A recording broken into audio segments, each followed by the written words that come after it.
Sinisikap ng DPWH na maalis na ang mga debris matapos ang isang landslide sa Talisay, Cebu. Yan ang ulat ni Jessie Atienza ng PTV Cebu.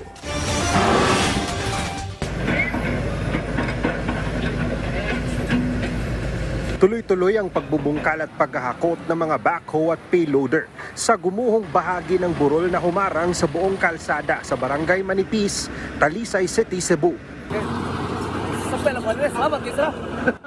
Mayat-maya naman ang pagkaripa sa pagtawid ng ilang residenteng naharang sa daanan. Habang patuloy ang isinasagawang clearing operation, dito naman sa unahan ng konti, makikita natin itong mga nakahilerang mga dump trucks na siyang gagamitin sa paghakot ng mga nakolektang debris, mga lupa at mga bato. Bunsod nga ng landslide na nangyari dito sa Barangay Campo 4.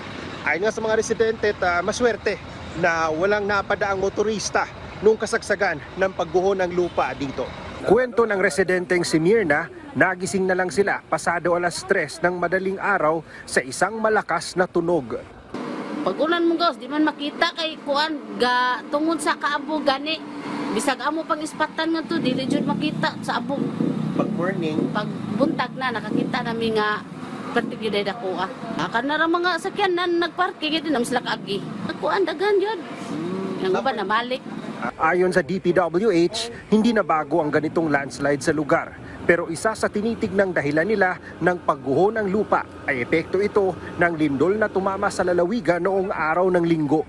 The number of cubic meters ang naglandslide, more or less nata sa 10 to 15,000 cubic meters. So, panikamutan ni namo nga ma-possible, but with this condition, medyo malaki yung volume, no? We'll try our best to 24/7 yung natin operation sa clearing operation, no?